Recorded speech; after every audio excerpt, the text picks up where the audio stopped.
What's up, DIY queens? It's your design bestie, Cara Newhart, and this is Make Space.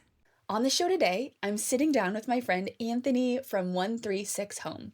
Anthony is amazingly talented at curating a home that's very expressive of his personal style. It literally looks designer, and it's made with many and mostly thrifted items. We're diving into strategies for uncovering your personal style, as well as some tips for thrifting for an elevated looking space. Because he literally is like a professional thrifter. He's the person that you want to get tips from in terms of how to carefully select items for a space that looks polished. Before we dive into the interview, I'm going to share some quick design strategies for how to uncover your personal style. Tip number 1, tastes are developed over time. So your personal style isn't something you can find through a style quiz. It's not a checklist of design elements that you like or labels, but a certain point of view. Style is a perspective and a way in which you curate and see the world. This voice is something that you develop over time, and it changes as you grow and change. Your style is influenced by your life experience. So when you're uncovering your style, don't look for, the elements you like or the words that you think you should use, like, modern or contemporary. That's not your style. Your style goes deeper than that. And this is also very freeing because you don't have to define your style or fit it into any of those labels. They can be very helpful in guiding you, but they are not the end all be all of your style. Your style is personal. And I think once you shift to think about style in this framework, it becomes so much easier to figure out what your style is. So a suggested episode I would follow up if you're really struggling to find your style is number 38.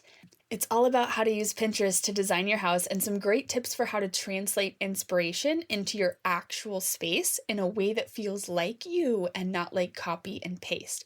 So that can be a really good place to start for some people when style kind of feels abstract, to have that kind of practical strategy for exploring your style. That could be a good follow-up to this episode. So tip number 2 is to look to your story to inform your style. So if style is about your personal voice, your story can really inform what that looks like. So on a basic level, this looks like doing this literally. So having certain decor items that are sentimental or have a personal story behind them, like a personal heirloom or a piece of driftwood that you found on vacation. Taking this deeper, you might not translate your story literally into decor items, but instead, you might use your life experiences to inspire certain elements of your style and kind of interpret them through more expressive ways like paint color, texture, and art. What about your story and your journey is special, and what can you incorporate into that point of view or your voice?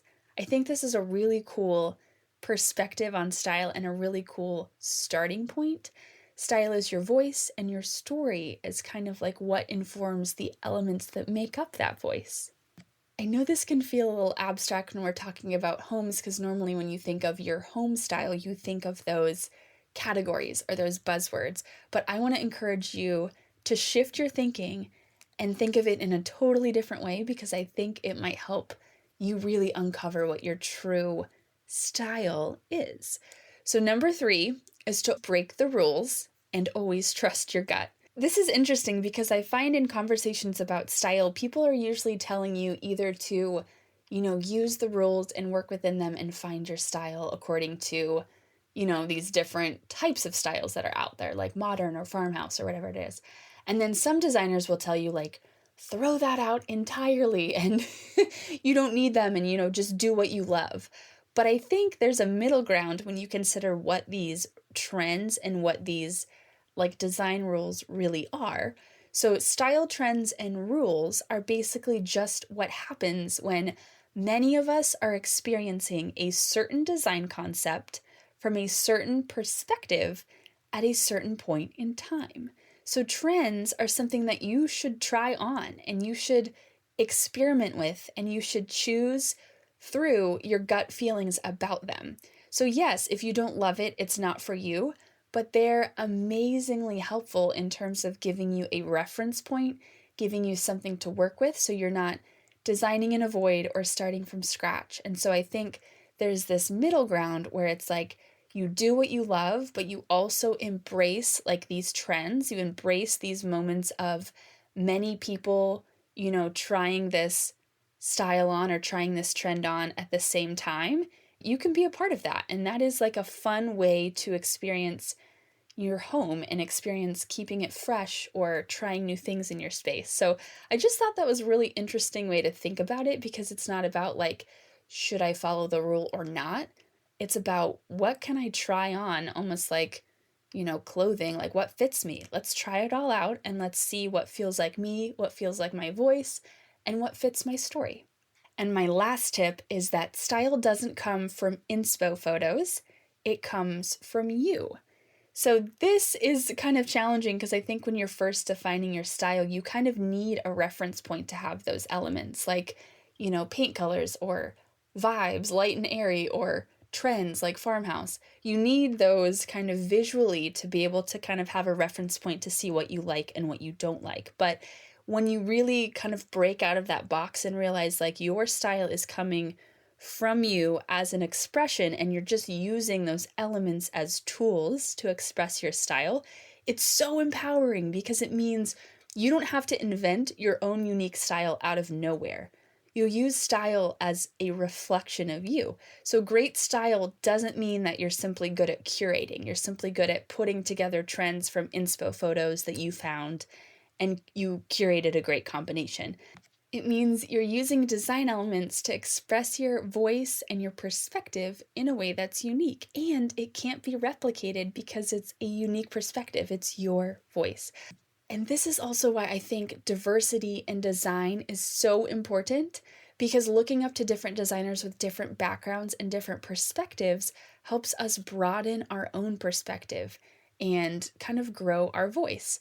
So I know this got really like artsy design school conversation really fast, but I wanted to kind of try to reframe how you think about style and maybe give you some elements that can help you feel empowered to step into your own voice and own that as your style versus trying to like piece together design elements and create this like Frankenstein situation that is your style. Design elements can certainly help, and design rules can absolutely help guide you.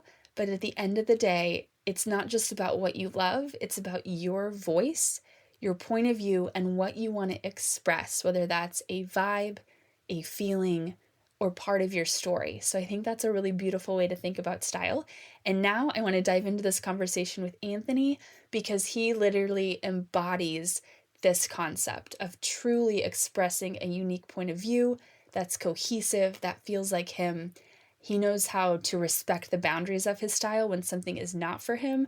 So I think you're going to get so much out of this conversation in terms of how to express your style, and not only that, how to do it affordably through thrifting items in a really amazing way. It's so good. So let's dive into this conversation with Anthony. Okay, welcome back to Make Space. Today I am diving in with a really good friend of mine. We are talking about personal style. He has the best defined style that you will ever find on Instagram. He has one specific corner of his house that I say is my favorite corner on the internet for good reason. There's a yellow situation going on. We'll get into that. But for now, welcome, Anthony. I'm so excited to have you on today. Kara, I'm so over the moon. This is so exciting. I'm such a fan. So thanks for having me on today. This is great. Oh my gosh, you're too kind. Well, I cannot wait to break down your style and some of your strategies because you are just so good at navigating, like building a really cohesive style over time. So I feel like you have so many good hidden gems to share with the listeners. Absolutely. Happy to share.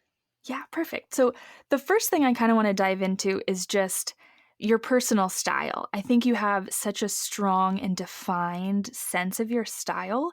It's very expressive and it feels very cohesive throughout your home, which I think for someone early on in their journey is very hard to see, just starting out how you could get there. So, how did you get clear on what your style was? Was it always something that was kind of like innate within you that you just needed an outlet to express? Or was it like for real a journey of trial and error? Oh, Cara, that's such a good question. And I was, it's one of those things when you ask people, sort of, I think like, where, how did you get into this stuff? I was Mhm. that kid that, that was cutting out magazine pictures and framing Yeah. them and putting them in their room and like grabbing my mom's frames and like being like, Mhm. hey, can I like take out this picture of me that's super awkward from Right? seventh grade and put it in the room, right? And when I was telling my mom about sort of my journey with it, she's like, you've always done that, right? And it sort of Mhm. surprised me. Like for Right. some reason, it was like I didn't. It's like you don't always acknowledge the things that are in yourself innately. So yeah, I guess the short answer is that it's always been something that I've done. I was the kid that always did my room up in a theme and was moving Mhm. furniture around. And when we'd go, to the store, I'd be like, oh, this lamp is cool, mom. Can I put it in my room? And that was just who I was. And so it's Right. always been a part of me. I went to art school, so I've Mhm. always identified as being an artist. To the dismay of my mom, I did not want to go right into business school. Right, right. Um, but I did end up doing that. But I went to art school, and then I really got involved with like charcoal drawings, which you'll see Mhm. now are part of my gallery walls. Yeah. And I learned about sort of the fundamentals, but it was always a part of me. But then I also have, and you'll see it, I think, reflected in my personal style, which is I have this very logical, sort of grounded Mm. approach to kind of keeping things simple and clean, but then throwing Yeah. in that artsy side. And sort of the struggle I've always had is like, how do I have a grown up home that Yes. doesn't look, cluttered with just like all kinds of crazy artwork on the wall, right? Right, right. But, I think it's always been something I've been developing over time. So Mm.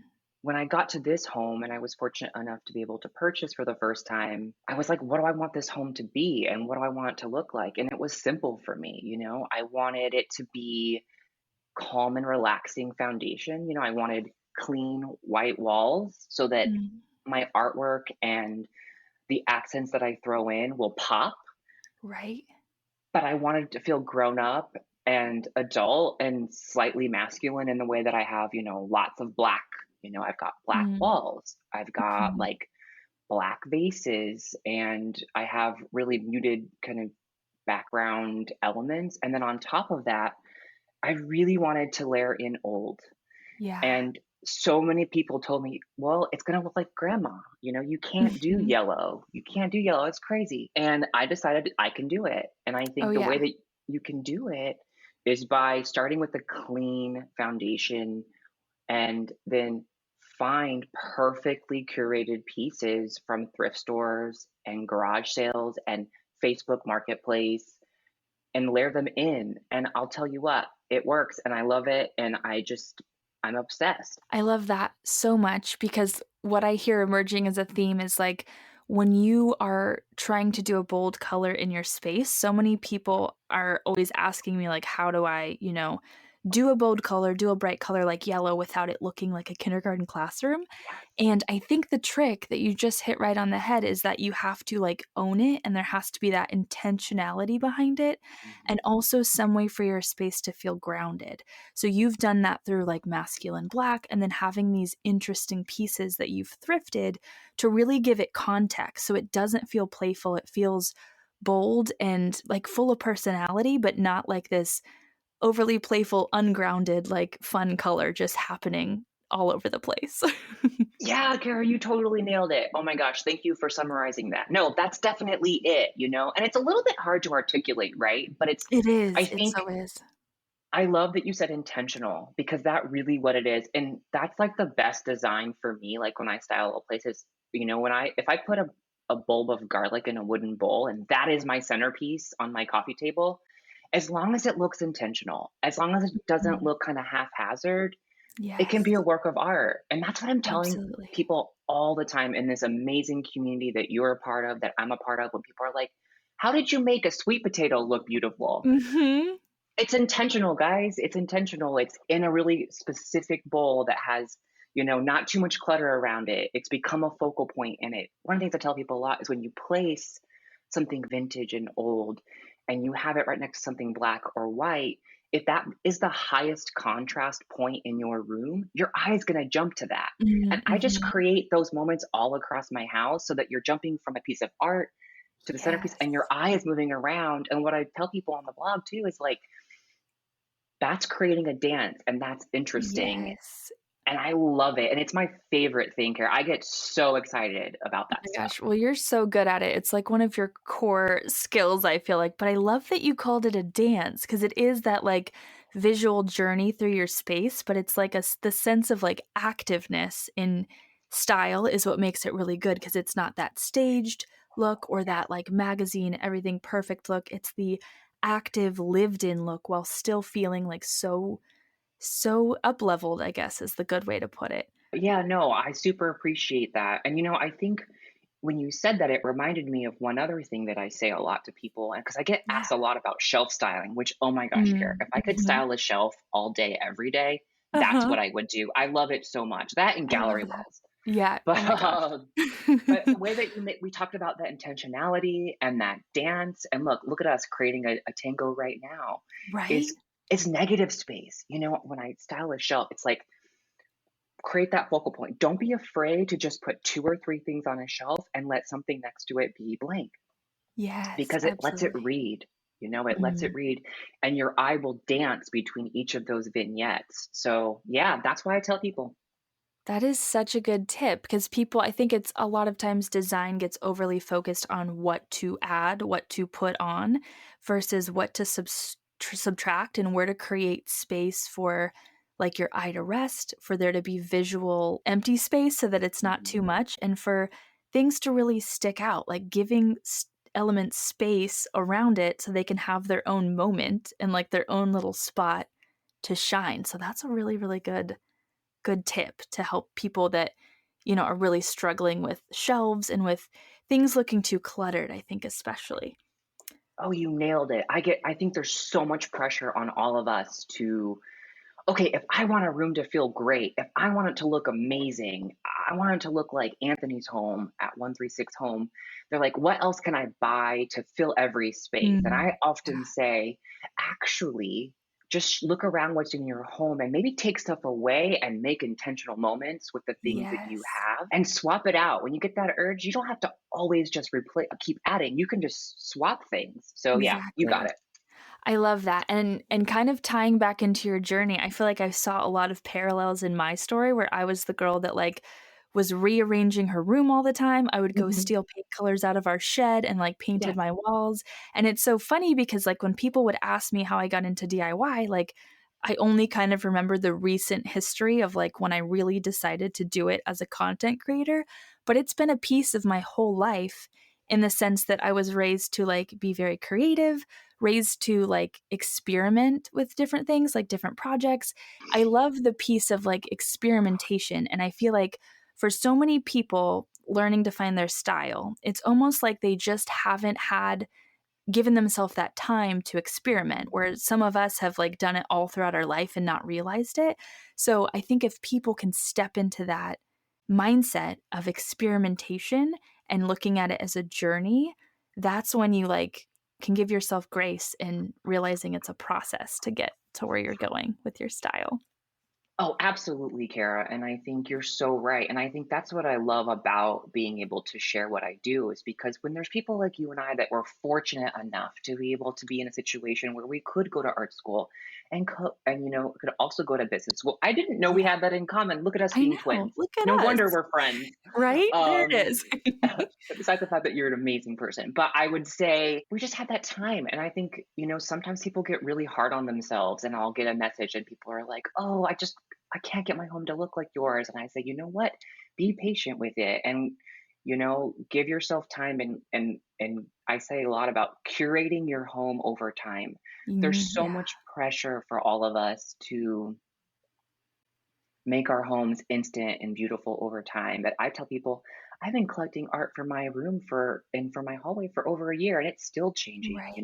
Have fun with it because it really is the journey, not the destination. And yeah, and sometimes, there's people that have had a little bit more time with it. So don't always compare because that's a slippery slope and you know how that goes. Yeah, no, that's a beautiful point because maybe you haven't had time because you haven't like decided to give yourself that time, or maybe you just, yeah, weren't fortunate enough to have like empty space in your schedule for whatever reason to be able to dedicate. So yeah, not comparing. That's like the huge thing that I think changes your game when you can let go of that, which is so hard, Oh, it's especially because you're looking at inspo. But we talked a little bit about kind of some of the through lines and how to create that dance and create, giving yourself a journey through the space versus like drawing your eye into one specific location. So you mentioned like doing that with color. Is there any other tips you have for kind of creating cohesive spaces and mastering kind of that mixing and matching balance so everything's not matchy matchy and then it's not too mixed?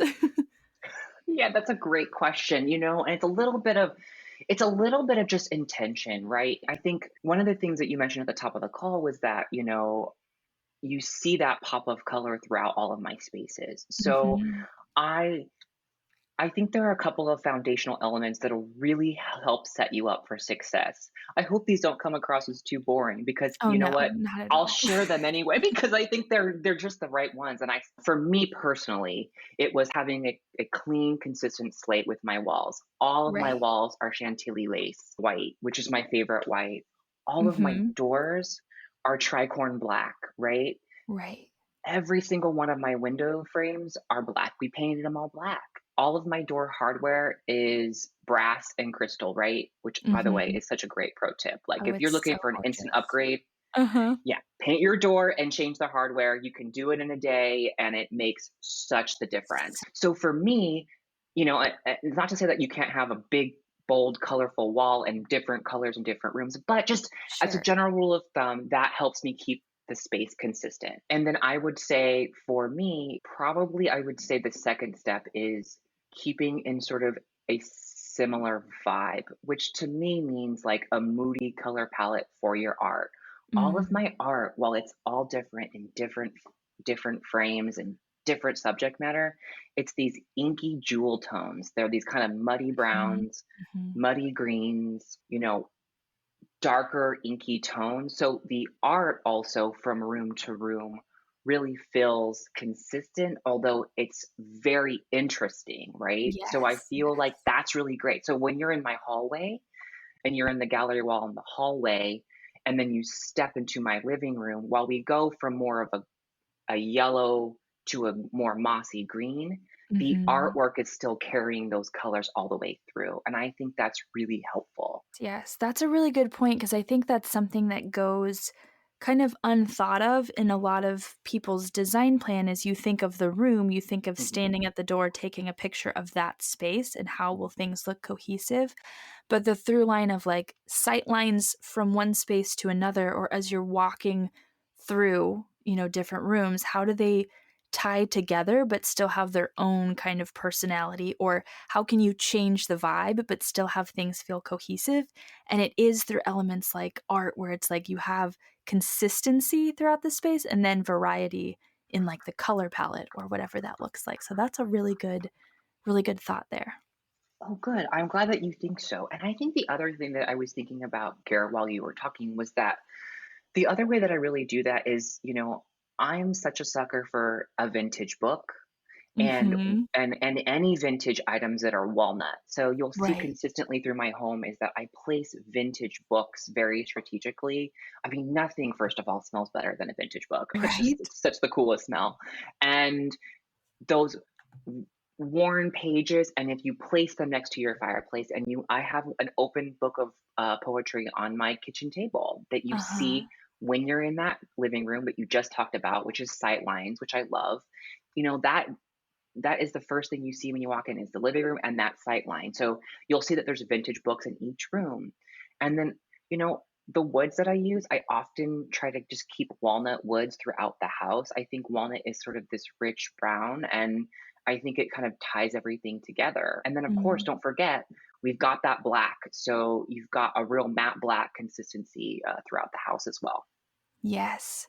That's so helpful because I think what I really wanted to do with this episode is have people be able to go to your Instagram and see your style, but then really tune in here to like see the thought process behind it. Because I think Okay. there's one thing to be said about having an inspo image and being like, wow, I love that. But really hearing the strategy behind it is kind of how you really truly help people, take what they need of it for their own style and that like showcase that thought process. So I'm loving these tips and the Oh, way you're good. breaking it down. I think it's going to be so helpful for people to see this process. But what one of the things I love about your style is your talent for thrifting, because I think there's so many elements of like finding gems, sustainability, being able to replace Yeah. things and swap things out without spending too much money. Do you have kind of like a just a thrifting strategy in general for your space, and maybe some tips for how you really find those pieces that fit your space, but also that are like maybe high quality or interesting? Because there is a lot of junk you have to sift through sometimes Yeah. at the thrift stores. Oh man, do I love this question. I could talk Mhm. about it all day. And yes, Uh-huh. I absolutely do. And you know what? There's no magic here. Let's dive in, okay? Right, right, yeah. So, I'm with you. Let's just first and foremost, the thing about thrifting, my mom was she's like, she will not go in a thrift store with me because she's like, Mhm. "Oh, it's junk." And I'm like, "No, mom." And I've converted her. So if I can convert Yes, my mom, you I can can convert convert anyone. anyone. And my favorite thing to say to people when they reach out to me is everything you saw in this corner on this shelf is thrifted except one thing. And people are Yeah, like, you have to be kidding me. And I'm like, right. no, it's 100%. And let me explain to you my strategy, okay? Yes, So, yes, give me first it. and foremost, I keep a list on my phone. And Okay. it's literally just if I'm out walking Echo, who's my dog, who you'll see on Instagram stories a Uh-huh. lot, if I'm out walking or I'm at the grocery store or I'm working through the day and I'm like, oh, you know what? I would love to have in this spot a small side table. Mm. I will write it down and I keep a measuring tape on my keychain, not one of those big bulky ones, I keep that little sewing Little one that baby goes one, yeah. the little baby one, yeah, and I measure it and I keep it with me at all times, okay? So I keep that on my keys. Yes. But then I'm like, "Oh, you know what else? I would really love like a little small lamp. Like I need a small lamp just right here." And so I Mhm. just keep a constant list in my phone and I keep the dimensions because the worst thing is if you're anything like me, Kara, I get distracted very easily. Maybe Yep, let's call yep. it, yeah. I'll walk into a thrift store or a brick and mortar and be like, oh my gosh, I love this and this, and I'll forget A, what I want to get, and Yeah, B, you know what? I love this, but is it even big enough? And you only have to make the mistake once yep, of buying something that is just way the wrong size. So absolutely. that's the worst. So first and foremost, I keep a list, okay? And then within that list, I always kind of it's a need versus a want. I think you have to always be Mhm, honest with yeah, yourself about what a need and a want is. I need to get a bed in here is different than I want a scalloped lamp made of concrete. That's a yes, little different. yes, yes.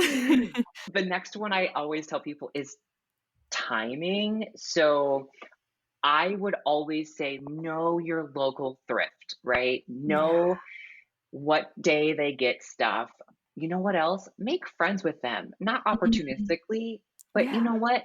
Talk to them, get to know people because thrifting is an amazing community and I've met some of the coolest people at thrift stores and through Facebook Marketplace. yeah, And some of them I still talk to. But you know what? mhm, They'll let you know that list that we talked about, Kara, like if they know you're looking for a vintage, rug that's 8 by 10 that is in this I don't know, muty, muddy colors like moss green, and you give them your phone number, they don't want mhm, to have to put it out on the floor and all that. They'll give you a call if you're yeah. polite, and you know what? Bring them a coffee. They'll love you. Right? You make their job easier when you do that. That's a magic tip for sure, because everybody wins. Absolutely. Yeah. Absolutely. And there are days they'll be like, we get this stuff on Tuesdays. So just know when to go. And I say that applies for thrift stores. I would say it applies for, like regular swap meets or things like that. Uh-huh. I love this because I feel like we just kind of dove deeper than some surface level thrift advice that is out there. I think, you hear like, oh, know your store's schedule, like when they put out new things. But knowing the people and like having that list is like, that's totally the hack. Because I think a lot of people approach thrifting of like, oh, I'll just go and just see what there is. Because it's definitely not like items that are, there's 10 of them and they come in 5 colors and you have all these options. You really have Yeah. to be consistently plugged in to find things that are a fit versus like going once you're going to get frustrated because they don't have what you're looking Yes. for. But that Yes. running list and that ideas in the back of your mind of how you're curating your home, you're going in with a plan, and then you can really find pieces that fit your plan versus trying to find something that could be kind of cool, that looks cool at the store, and then you bring it home and it's not a fit and it's not cohesive. So, yeah, planning, but keeping it simple and just having it on your phone. And just when you think of it, kind of like just infusing it into your life and your schedule, that feels like the best way to do it. I really love that approach. Absolutely, Cara. And you said it earlier. It's just being a little bit strategic about it. And when I talk about these things, and like I try to give advice to people like, through the Instagram or the blog, whatever, I think about like, what do I wish someone would have told me prior? Right. And I think that's really important. So plan, and go early. I say go early. If you come later in the day, Mm, the good stuff is gone. And you know what? When you get to a thrift store, I do one giant lap, right? I do a yeah. lap just to make sure that I can see everything and I know what it is. I throw everything in my cart that there's a brass candlestick. I love it. That's on my list. I always start with the art because art is always the thing that I'm never gonna never have enough. Like always say, oh, Mm, mhm. pull back, don't put stuff back. Art, if it's good art, I'm buying it. Right, right. Because you can use the frame. If you don't have to even like the art on the inside of it, you can remove that. You can, Right. DIY the frame with some rub and buff. I know that's kind of Mhm. a hack everyone knows. But yeah, I would say look all the way through the store first, and then let's just make sure that you're looking for the materials that you really love. Because you're right, there is junk, and that's just the way that it Right. is. But start to look for things that are high quality. Walnut wood that doesn't have a sheen on it, brass Mhm. that is actually real brass. And, don't be Right. afraid to Google stuff when you're standing there. Google it and see if you can find it what it is. If there's a value to it as well, look for, frames that match that vibe and that tone and that you're looking for and go from there. But there's one little tip that I always tell people too, which is once the endorphins are slowing down, Mhm. once the caffeine has sort of gone through your system, if you're a coffee drinker, I Yep. take my cart. I'm not even joking, Kara. I'm the weirdo that will sit on the sofa in the back. I will sit in front of my cart and I will just look at each item for just 10 seconds. I love Is it this, on yeah. my list? Is it a need Uh-huh. versus a want? And there will be something that you're like, this is just such a great find. I can't believe I found it. And Right. then I put some things back, right? Um, Mhm. and then I get up there and I, talk to the person and I check out. And then, I'll say, hey, Susan, my thrift store, they have a sticky note next to the register with my name on it. I I'm like, love hey, this so Susan, much, yeah. yeah, if you ever see, I am so hunting for a white stone ceramic vase. Like, if you see Mhm. one, let me. And she's like, okay, Aunt. And also, I'd say, don't forget, there's newsletters and discounts. Some days they give discounts, and if you sign up for their Mhm. newsletter, you'll get 15% off. So that's how I approach thrifting. I like that tip of, like, reassessing before you check out, like, taking a breath because I think as someone who loves shopping, gets caught up in shopping as an activity, and so the pieces are like, Me I'm very too. excited about them, and then it's like, let's just reassess, like, how I'm bringing this into my space and give, like, a second more thought to that process and kind of step out of the store for a minute almost and just look at each item, like, where is this gonna fit in my house? How is it gonna fit? Where is it on my list? That's such a good tip because then you're not, like, just being swept away by the thrill of the hunt and just like, "Oh my gosh, it's $5." No, and we Really all do that. intentional. We Yeah, all do absolutely. that.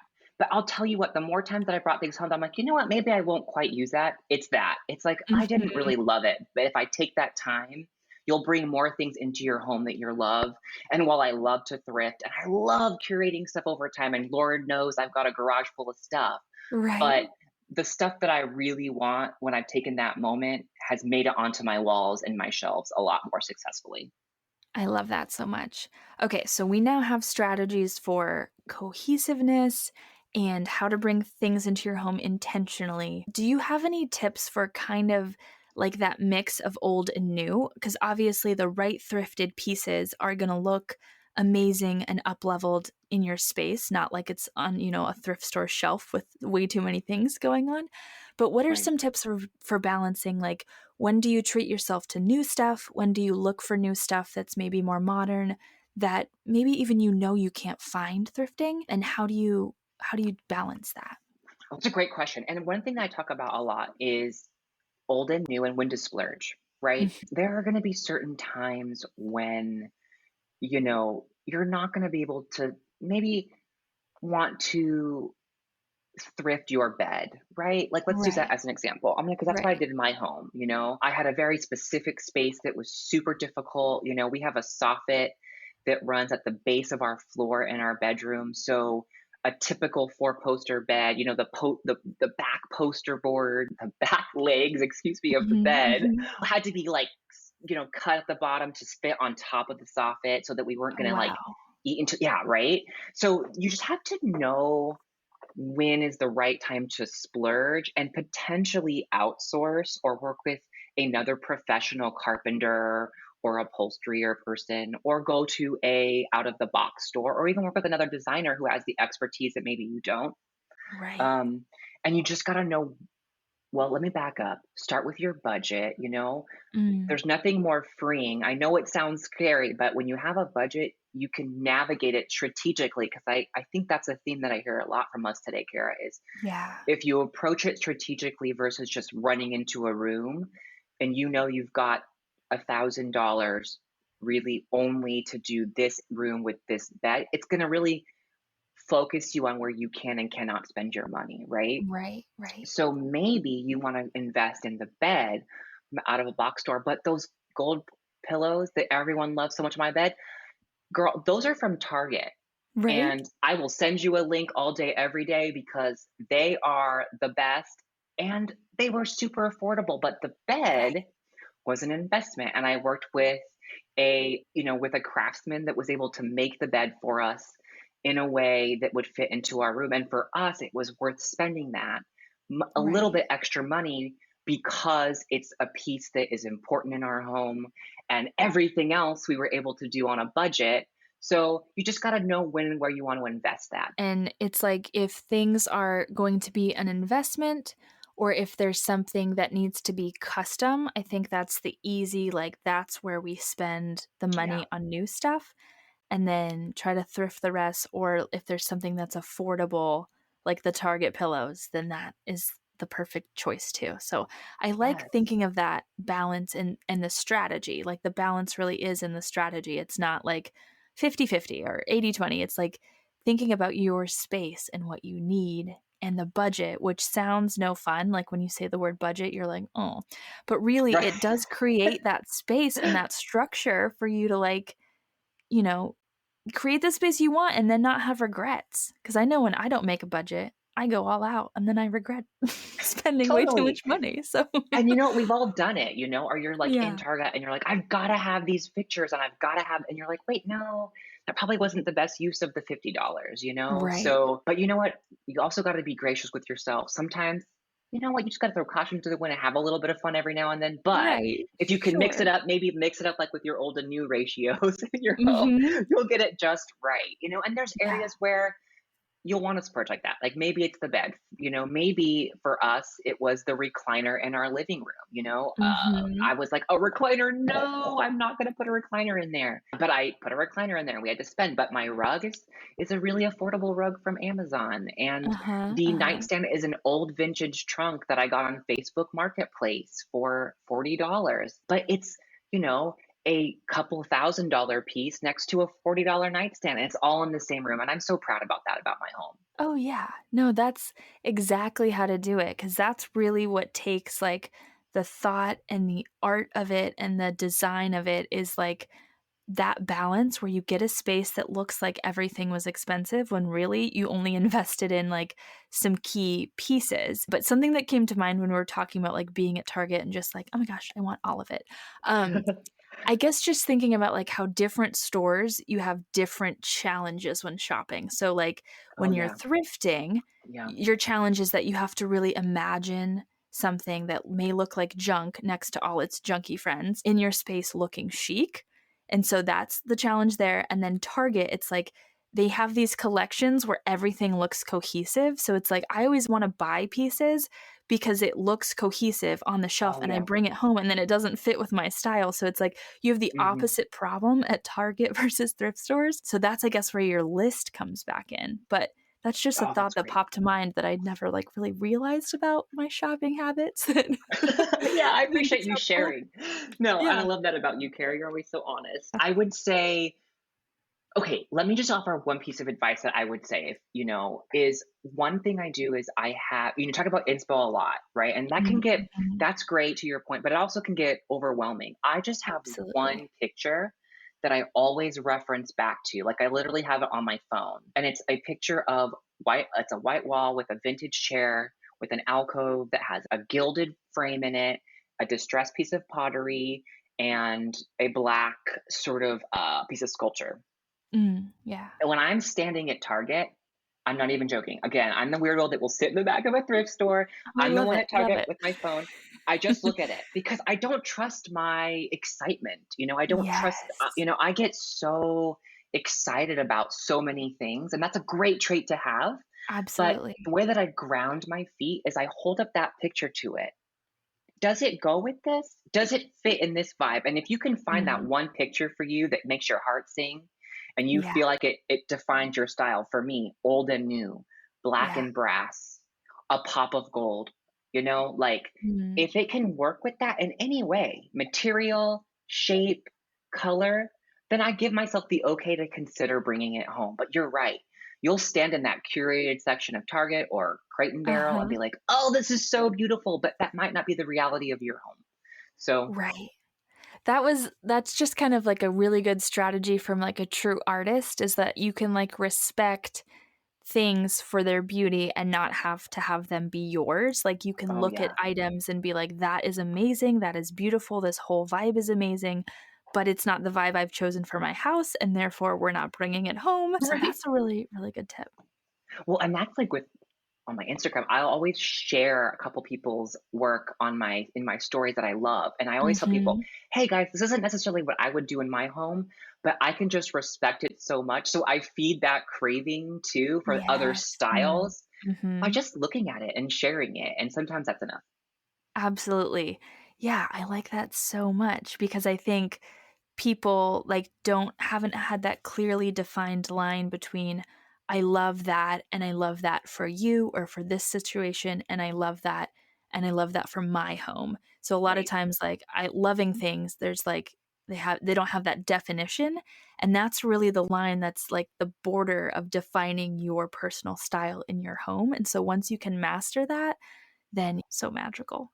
Oh, good. I hope that was helpful. That's awesome. No, that's I think that's a really good, like, mental image to have for people too. I feel like that a lot of people will be empowered by the idea that, like, you're allowed to love something and be excited about it, and it, at the same time, is not for you. Like, that's totally, like, a piece of respecting design and becoming an artist of your own house, so I like that. Absolutely. Or it's just not the season of life that your home is in right now. Exactly. Maybe that's your next home. Or you know what?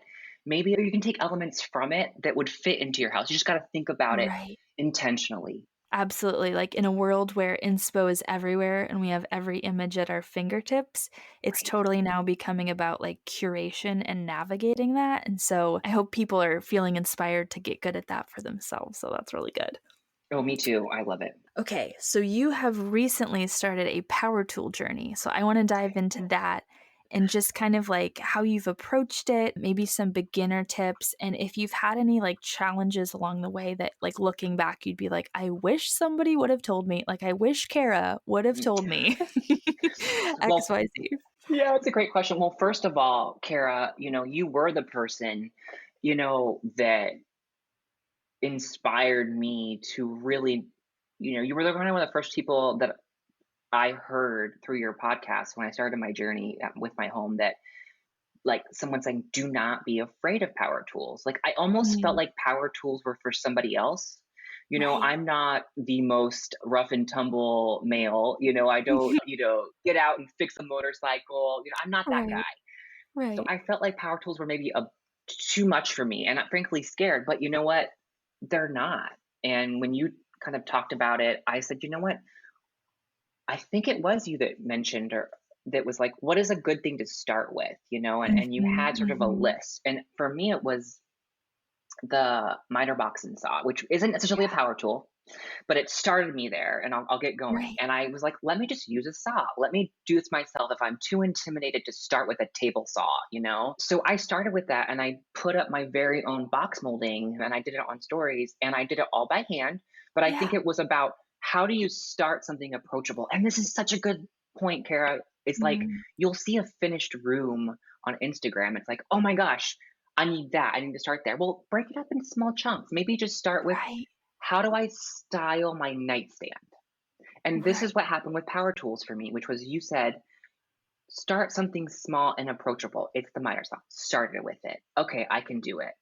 Mm, Okay, I'm up for, and then it was like, oh well, use your brad nailer, right.